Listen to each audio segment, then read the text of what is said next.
नमस्कार मित्रांनो, मी तुमचा युवा मित्र रविराज नागनाथ निंबोरकर। आज लाईव्ह येण्यामागचं कारण हेच की जे आपल्या सीमेवरती भयाड हल्ला करून आपले जवान जे शहीद झालेले आहेत, सर्वप्रथम त्यांना आदरांजली आपण करूयात। आणि लाईव्ह येण्याचं कारण फक्त एवढंच की जे चीनी आपलंच खाऊन आपल्यावरती उलटायला लागलेत, त्या संदर्भात त्या विषयावरती आज आपण बोलणार आहोत। तर आपण या गोष्टीवरती काय करू शकतो, आपण काय केलं पाहिजे, म्हणजे जे आपले सैन्य सीमेवरती राहून जे करतात तेच आपण आपल्या आतमध्ये राहून ते आपण करू शकतो। ते कसं? तर सर्वप्रथम एक गोष्ट सांगू इच्छितो की चायनाला आपल्या भारता थ्रू मागील 2018 ते 2020 पर्यंत 7 ते 8 लाख करोड रुपयाचं उत्पन्न झालेलं आहे। जे त्यांच्या चीनी वस्तू, चायना प्रोडक्ट्स जे वगैरे वगैरे जे काय आपल्या भारतात ते विकतात आहेत, त्याच्या मागून त्यांना 7 ते 9 लाख रुपयाचं 7 ते 9 लाख करोड रुपये एवढं उत्पादन आपल्या भारतात थ्रू होतंय त्यांना। आणि ते काय करतात आहेत, तेवढं सगळं उत्पादन, तेवढे सगळे पैसे सगळं कमवून, आपल्याकडून कमवून, हत्यारं वगैरे घेऊन सगळे करून सीमेवरती आपल्याला हल्ला करतात। मग याच्यावरती आपण काय केलं पाहिजे? तर सर्वप्रथम सर्व छोट्या मोठ्या चायनाचे प्रोडक्ट्स आहेत ते आपण बॅन केले पाहिजेत। आता मी काही वेळापूर्वी, म्हणजे मीही टिकटॉक अनइन्स्टॉल केलं होतं, पण मी एक 10 मिनिटापूर्वीच ते टिकटॉक इन्स्टॉल करून चायनाचं ते ॲप्लिकेशन वापरून त्याच्यावरही चायनाच्या प्रोडक्ट आणि टिकटॉकबद्दल मी निषेध नोंदवला आहे। आणि त्याच्यावरही असेच व्हिडिओ सोडलेले आहेत की बाबांनो, आपण सर्वांनी ते टिकटॉक अनइन्स्टॉल केलं पाहिजे। त्याच्या थ्रूच, टिकटॉक थ्रूच, म्हणजे अनेक जे वस्तू आहेत चायनाचे त्या त्यांच्या थ्रू कमाई करून आपल्याच वरती ते उलटतात आहेत, आपल्यावरती हल्ले करतात आहेत, आपल्या जवानांना शहीद करतात आहेत का? मग हे सगळं आपण रोखू शकतो। मग हे सगळं कसं रोखावं? तर हे सगळं रोखण्यासाठी आपण काय केलं पाहिजे? ज्या सगळे चायनीज उत्पादन आहे ते सगळी बंद केली पाहिजेत भारतात। हे सरकार करू शकत नाही। हे सरकार, थोडक्यात सरकार प्रयत्न करत आहे, पण सरकारला काही अटी वगैरे असतात। त्यांनी जे टर्म्स अँड कंडिशन थ्रू त्यांचं जे लिगली जे साइन इन केलेलं आहे त्याच्या थ्रू त्यांना थोडंसं अवघड जात असेल कदाचित। मग ह्याच्यावरती आपण करू शकतो। म्हणजे हे जे वगैरे सगळं चालू आहे ते आपण जर उत्पादन कमी केलं, जर आपण जर विक्री कमी केली, घेणं कमी केलं, तर ॲटोमॅटिकली त्यांचं प्रोडक्शन कमी होईल। आणि ते प्रोडक्शन कमी झाल्यावरती त्यांना कळेल की बाबा भारताशी पंगा घेणं हे कितपत महागात पडतंय आपल्याला। आपणही त्यांना त्यांची जागा कुठे हे त्यांना दाखवून देऊ शकतो। हे कसं? तर सर्वप्रथम सर्व ज्या चायनीज प्रोडक्ट, सगळ्या गोष्टी, सगळ्या छोट्या नाट्या, आणि चायना हे एकमेव असं देश आहे ज्याच्याकडं प्रत्येक गोष्टीचं उत्पादन आहे। प्रत्येक, आपल्या रामायणापासून महाभारतापासून प्रत्येक ठिकाणी गोष्टींनी लिहिलेलं आहे की भारतासारखा देश नाही आहे। भारतात प्रत्येक गोष्टीचं उत्तर आहे। प्रत्येक गोष्ट ही आपल्या भारतापासून निर्माण झालेली आहे। आपला देश हा संतांचा देश आहे।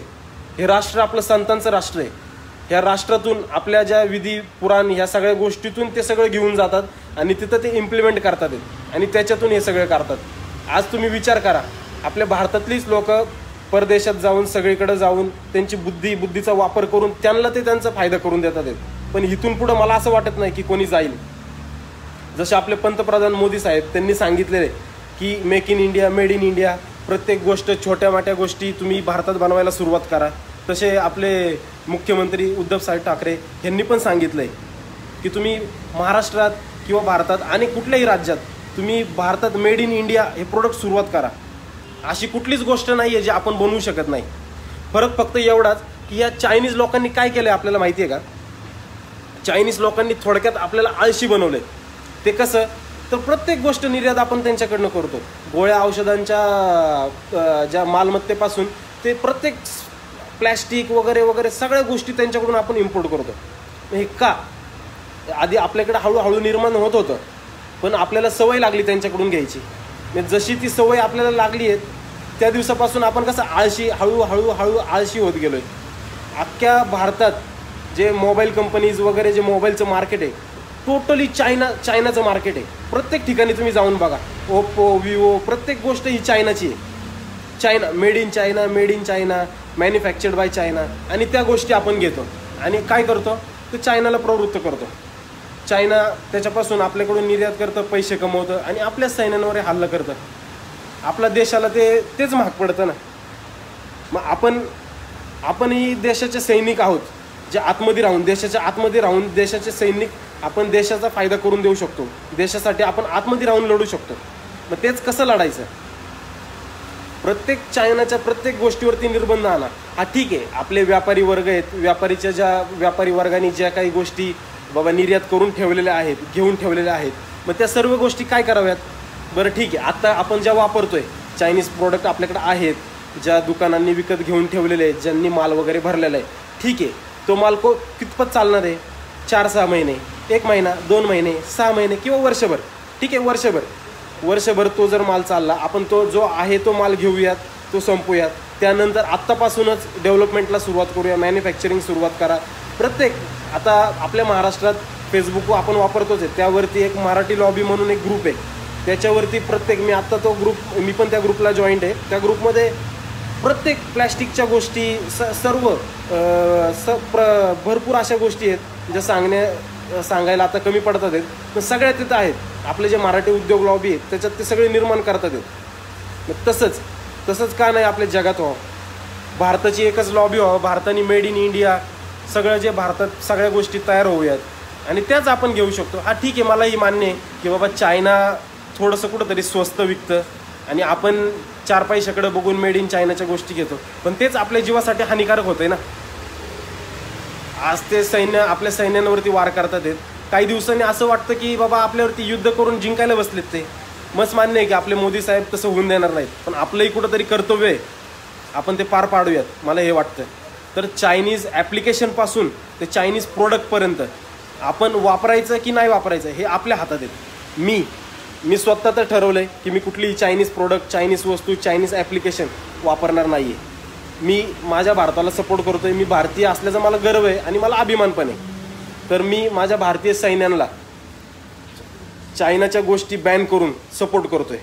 मी इथून पुढे सर्व ज्या गोष्टी काही घेणार आहेत त्या सर्व मेड इन इंडिया, भारताने बनवलेल्या त्या गोष्टी घेणार आहे. तर हीच सांगू इच्छितो की तुम्हा सर्वांना हा एक छोटासा मेसेज म्हणून, की मला माहिती आहे की हे लवकरात म्हणजे एवढ्या लवकर राबवू शकत नाही आपण, पण गेल्या एक महिना, 2 महिने, वर्षभरातही आपण राबूयात. 1 वर्ष लागेल, पण 1 वर्षात आपण आपल्या देशाला वरती आणू शकतो.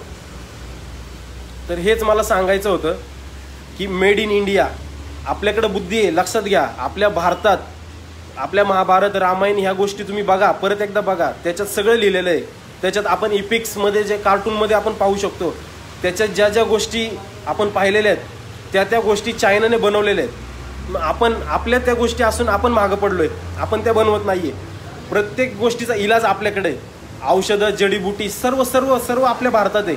हे आपल्या भारतातनं तिकडे घेऊन जातात, त्याला डेव्हलप करतात आणि परत आपल्यालाच विकतात. आपण कोण? आपण ते घेतो, आपण ते 4 पैसे त्यांना मिळवून देतो आणि तेच आपल्याला राज्य करायला येतात परत आपल्यावरती. म्हणजे आपलंच खायचं आणि आपल्यावरच राज्य करायचं. मग हे कुठपत योग्य आहे तुम्ही ठरवा. तरी मी माझ्या सर्व बंधूंना, बहिणींना, सर्वांना नम्र विनंती करतो की तुमच्याकडून जेवढं योग्य आहे, जेवढं अपेक्षित आहे तेवढं तुम्ही करा. 4 गोष्टी मस्त मला मान्य आहे की चायनाच्या, भारताच्या गोष्टी आपण त्यांच्यापर्यंत एवढ्या लवकरात लगोलगीच कुठं त्यांच्याशी कम्पेअर करू शकत नाही, वेळ लागेल, ठीक आहे ना. पण मेड इन इंडिया आहे, गर्व आहे, आपण गर्वाने सांगू शकतो. ठीक आहे, गेले ते ब्रँड वगैरे, विवो, ओप्पो वगैरे काय असतील ते वापरा, आपण वापरू, भारताचे काय फरक नाही पडत. आपल्या भारताचा ब्रँड बनवूयात.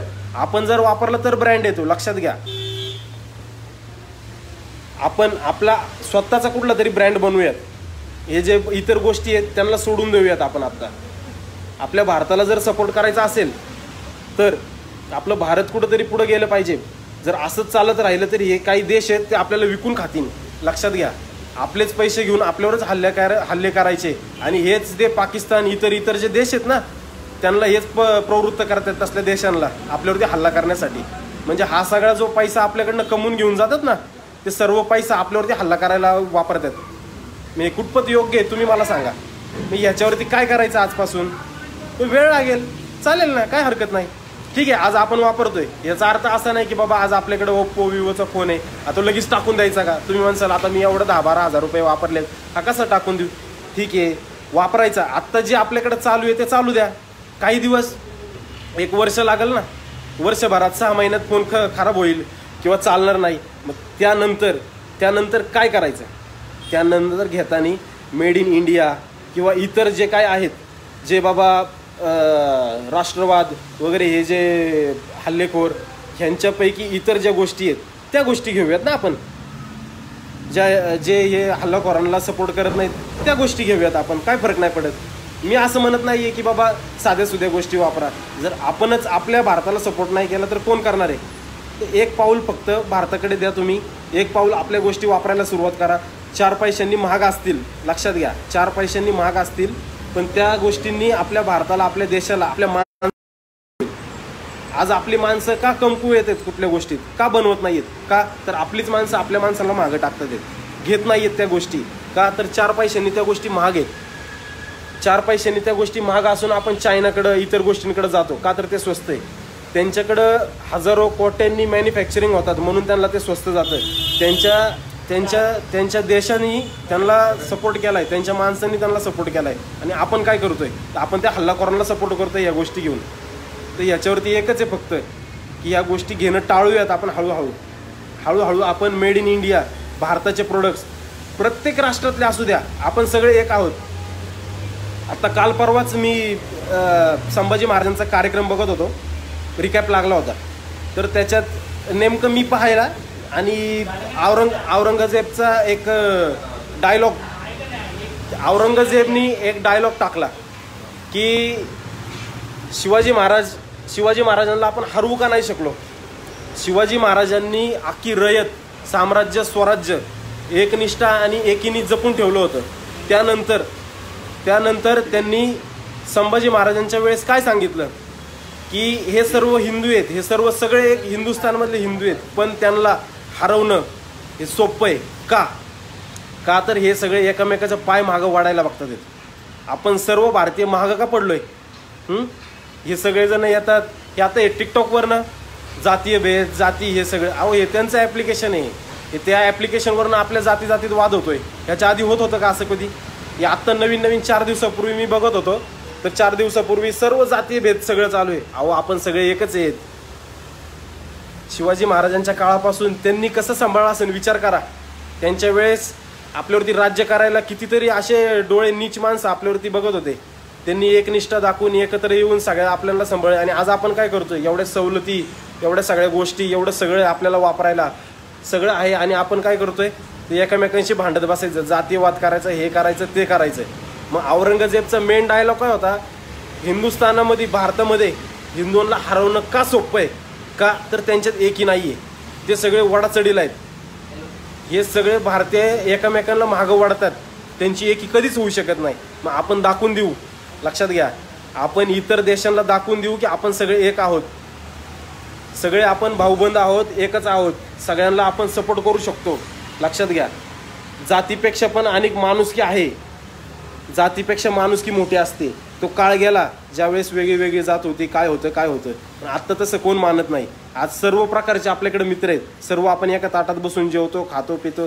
पण काय होतं, काही जे समाजकंटक आहेत हे द्वेष पसरवतात या समाजात, आणि त्यांच्यामुळं हे जे काही निर्माण होतं ना हे त्यांच्यामुळं होतं.